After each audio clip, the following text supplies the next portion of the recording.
perbuatan melanggar hukum yang dilakukan oleh Erik dan Helda. Pertama, sudah ditetapkan sebagai tersangka berdasarkan alat bukti yang sah, sudah diverifikasi oleh kepolisian.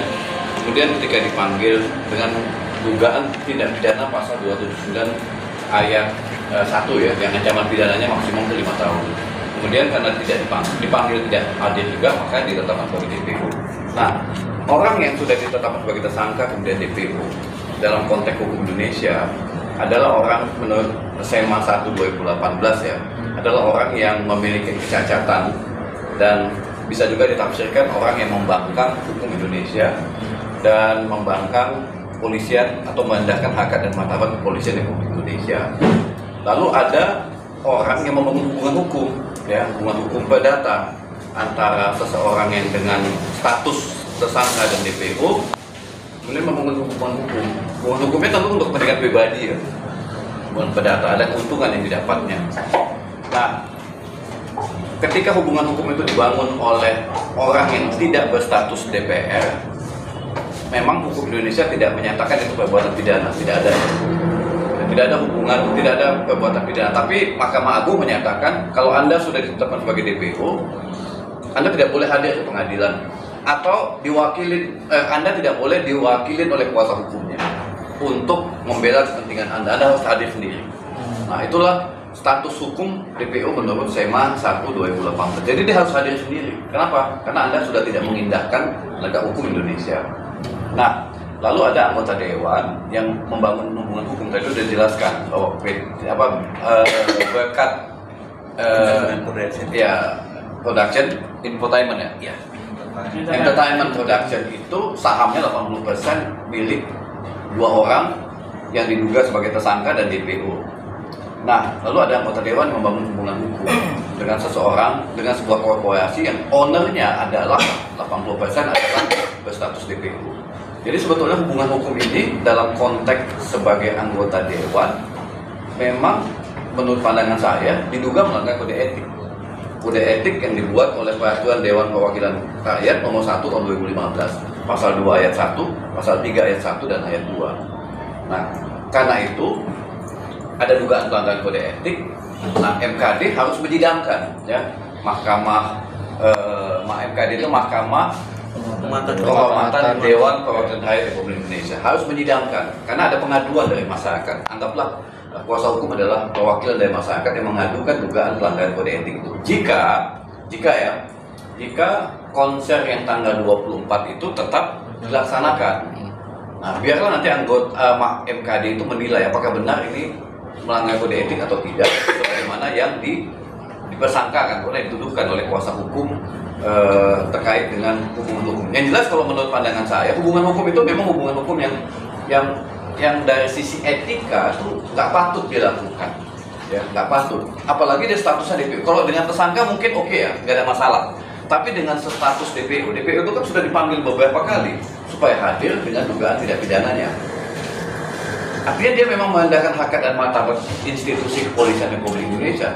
Ada orang yang merendahkan harkat dan martabat kepolisian, lalu membangun hubungan hukum bisnis. Memang hukum pidana kita menyatakan itu tidak sebagai tindak pidana ya, bukan sebagai tindak pidana. Tetapi karena ada kode etik, ya, dan kode etik ini sudah saya pelajari, bisa disangkutkan dengan pasal 2 ayat 1 atau pasal 3 ayat 1 dan ayat 2 ya. Jadi anggota dewan itu harus mementingkan kepentingan bangsa, harus menjaga harkat dan martabat sebagai anggota dewan. Mengenai kontrak yang sudah dia bangun, ya kontrak. Kalau yang saya lihat dari YouTube yang diperlihatkan oleh kuasa hukum, dia menyebut bahwa dia membangun hukum dengan korporasi, perusahaan, bukan dengan individunya. Tetapi kalau kita cek, korporasi itu ternyata direkturnya adalah yang si DPO tadi itu. Berarti kan hubungan hukumnya dengan direkturnya. Kecuali hubungan hukum itu si DPO tadi bukan sebagai direktur. Jadi direktur mewakili kepentingan korporasi untuk membangun hukum. Ya. Dengan demikian dia membangun hubungan hukum secara langsung dengan korporasinya yang diwakili oleh seseorang yang sudah DPO. Logikanya demikian. Jadi nggak bisa juga dia menyatakan, oh saya kan dengan korporasinya. Nah sayangnya direktur korporasinya adalah DPO. berarti dia membangun hubungan hukum dengan korporasi yang direkturnya adalah DPO. Berarti mempertegas bahwa Iya. Mbak Ari dalam hal ini jelas melanggar kode etik. Kalau Diduga melanggar kode etik ya, kalau saya normatifnya ya, diduga melanggar pasal 2 ayat 1, pasal 3 ayat 1 dan ayat 2 peraturan DPR nomor 1 tahun 2015. Sehingga MKD atas pengaduan ini harus menyidangkan itu, jangan tidak menyidangkan. Jadi kalau tidak, supaya clear gitu, ya, apakah benar dia melanggar kode etik atau tidak? Karena kan betul tadi disampaikan oleh kuasa hukum, orang anggota dewan melakukan hubungan hukum dengan DPO dan ini dibiarkan, maka akan terjadi ya masyarakat ya akan membangun hubungan hukum yang sama juga. Oh boleh kok anggota dewan melakukan hubungan hukum dengan yang DPO. Oh kalau gitu nanti ada kasus-kasus lain DPO ada berdiri di mana-mana, lalu masyarakat atau siapapun membangun hubungan hukum bisnis dengan DPO itu kan buruk ya dalam konteks penegakan hukum di Indonesia. Jadi memang ini harus clear dulu apakah ini melanggar kode etik atau tidak. Kalau memang melanggar kode etik berarti ada sanksi dong yang diberikan. Kalau kita baca peraturan DPR RI nomor 1 tahun 2015 ini akan dinilai apakah ini pelanggaran etik ringan, pelanggaran etik sedang, atau pelanggaran etik berat. Jadi ada 3 kualifikasi. Tentu yang menentukan adalah MKD ya, untuk menentukan mereka apakah ini pelanggaran etik. Kalau dia ringan berarti hanya teguran. Kalau dia sedang ada sanksi lain yang diberikan. Kalau dia berat, itu lebih berat lagi ya, lebih berat lagi sampai pada pemecatan. Jadi ringan mulai teguran, sedang ada sanksi administratif yang diberikan, tapi kalau berat bahkan bisa diberhentikan sebagai anggota dewan. Jika MKD memutuskan ini pelanggaran etik sedang, berat, atau ringan. Oke, berarti konser itu harus dibatalkan, bukan ditunda. MKD harus tidak hadir di dalam konser itu supaya tidak ada dugaan pelanggaran kode etik. Ya konser itu silakan aja jalan, mungkin dengan artis lain ya bisa aja jalan dengan artis lain. Tapi sebagai anggota dewan sebaiknya dia harus mempertimbangkan aspek normatif yang berlaku dan mengikat dirinya sebagai anggota dewan. Betul. Tapi kalau yang bukan anggota dewan, ya tidak ada etika dalam konteks aturan ini. Ya. Etikanya adalah etika norma kepatutan dan kebiasaan yang harusnya dipedomani. Tapi saya yakin suatu ketika nanti hukum Indonesia akan melarang siapapun yang membangun hubungan hukum dengan seseorang yang sudah ditetapkan sebagai DPO. Di luar negeri udah ada larangan di beberapa negara. Jadi orang yang sudah ditetapkan DPO oleh negaranya tidak boleh terjadi hubungan hukum. Nah di Indonesia norma itu terjadi kekosongan hukum. Ya. Hanya ada SEMA 1 2018. Orang yang sudah DPO tidak boleh diwakili oleh kuasa hukum untuk mengajukan peradilan atau mewakili kepentingannya di pengadilan. Dia harus datang ke DPO. Jadi sebetulnya ada 2 perbuatan melanggar hukum yang dilakukan oleh Erik dan Helda. Pertama, sudah ditetapkan sebagai tersangka berdasarkan alat bukti yang sah, sudah diverifikasi oleh kepolisian. Kemudian ketika dipanggil dengan dugaan tindak pidana pasal 279 ayat 1 ya, yang ancaman pidananya maksimum 5 tahun. Kemudian karena tidak dipanggil tidak hadir juga, maka ditetapkan sebagai DPO.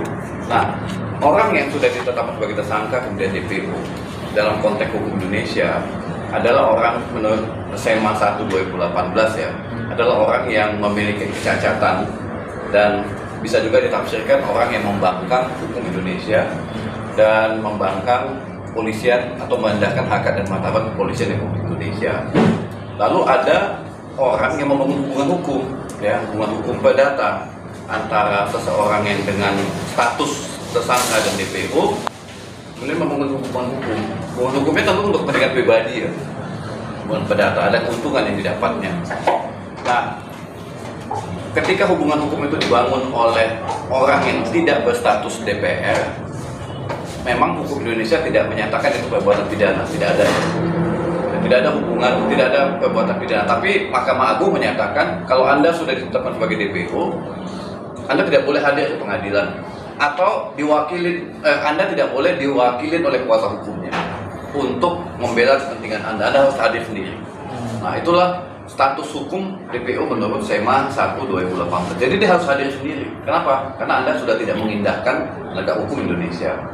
Nah, lalu ada anggota dewan yang membangun hubungan hukum. Tadi sudah dijelaskan bahwa berkat production infotainment ya.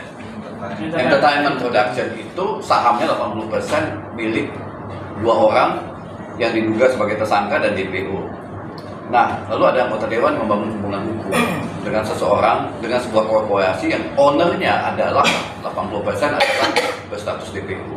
Jadi sebetulnya hubungan hukum ini dalam konteks sebagai anggota dewan memang menurut pandangan saya diduga melanggar kode etik. Kode etik yang dibuat oleh Peraturan Dewan Perwakilan Rakyat nomor 1 tahun 2015, pasal 2 ayat 1, pasal 3 ayat 1 dan ayat 2. Nah, karena itu ada dugaan pelanggaran kode etik. Nah, MKD harus menyidangkan, ya. MKD itu Mahkamah Kehormatan Dewan Perwakilan Rakyat Republik Indonesia harus menyidangkan karena ada pengaduan dari masyarakat. Anggaplah kuasa hukum adalah perwakilan dari masyarakat yang mengadukan dugaan pelanggaran kode etik itu. Jika konser yang tanggal 24 itu tetap dilaksanakan. Nah, biarlah nanti anggota MKD itu menilai apakah benar ini melanggar kode etik atau tidak, sebagaimana yang dipersangkakan oleh dituduhkan oleh kuasa hukum terkait dengan hubungan hukum. Yang jelas kalau menurut pandangan saya hubungan hukum itu memang hubungan hukum yang dari sisi etika itu nggak patut dilakukan, ya nggak patut. Apalagi dia statusnya DPO. Kalau dengan tersangka mungkin oke ya, nggak ada masalah. Tapi dengan status DPO itu kan sudah dipanggil beberapa kali supaya hadir dengan dugaan tidak pidananya. Artinya dia memang merendahkan harkat dan martabat institusi kepolisian Republik Indonesia. Ada orang yang merendahkan harkat dan martabat kepolisian, lalu membangun hubungan hukum bisnis.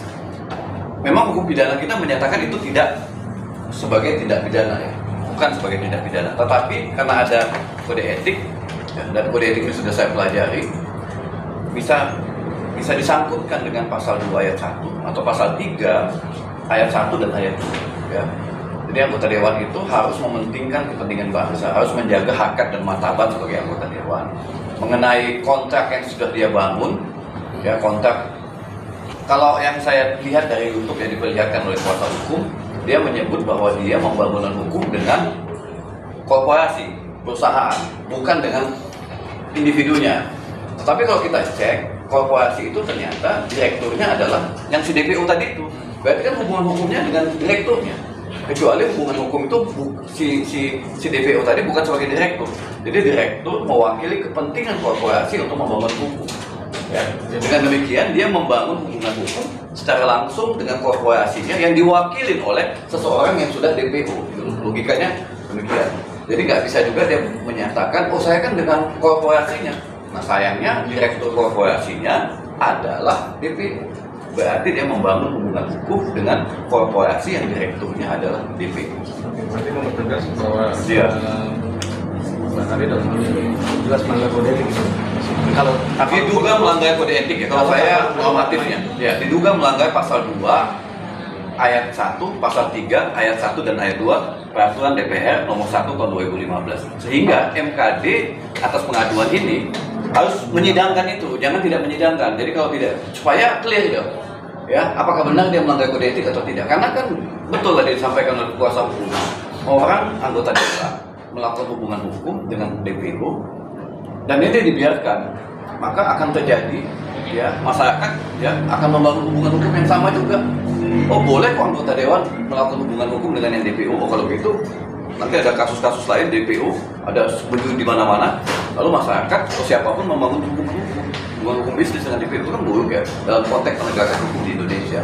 Jadi memang ini harus clear dulu apakah ini melanggar kode etik atau tidak. Kalau memang melanggar kode etik berarti ada sanksi dong yang diberikan. Kalau kita baca Peraturan DPR RI nomor 1 tahun 2015 ini akan dinilai apakah ini pelanggaran etik ringan, pelanggaran etik sedang, atau pelanggaran etik berat. Jadi ada 3 kualifikasi. Tentu yang menentukan adalah MKD ya. Itu menentukan mereka apakah ini pelanggaran etik. Kalau dia ringan berarti hanya teguran. Kalau dia sedang ada sanksi lain yang diberikan. Kalau dia berat, itu lebih berat lagi ya. Lebih berat lagi sampai pada pemecatan. Jadi ringan mulai teguran, sedang ada sanksi administratif yang diberikan. Tapi kalau berat bahkan bisa diberhentikan sebagai anggota dewan. Jika MKD memutuskan ini pelanggaran etik sedang, berat, atau ringan. Oke, berarti konser itu harus dibatalkan bukan ditunda. MKD harus tidak hadir di dalam konser itu supaya tidak ada dugaan pelanggaran kode etik. Ya konser itu silakan aja jalan, mungkin dengan artis lain ya bisa aja jalan dengan artis lain. Tapi sebagai anggota dewan sebaiknya dia harus mempertimbangkan aspek normatif yang berlaku dan mengikat dirinya sebagai anggota dewan. Betul. Tapi kalau yang bukan anggota dewan, ya tidak ada etika dalam konteks aturan ini. Etikanya adalah etika norma kepatutan dan kebiasaan yang harusnya dipedomani. Tapi saya yakin suatu ketika nanti hukum Indonesia akan melarang siapapun yang membangun hubungan hukum dengan seseorang yang sudah ditetapkan sebagai DPO. Di luar negeri udah ada larangan di beberapa negara. Jadi orang yang sudah ditetapkan DPO oleh negaranya tidak boleh terjadi hubungan hukum. Nah di Indonesia norma itu terjadi kekosongan hukum. Ya. Hanya ada SEMA 1 2018. Orang yang sudah DPO tidak boleh diwakili oleh kuasa hukum untuk mengajukan pra peradilan atau mewakili kepentingannya di pengadilan. Dia harus datang langsung. Pak, itu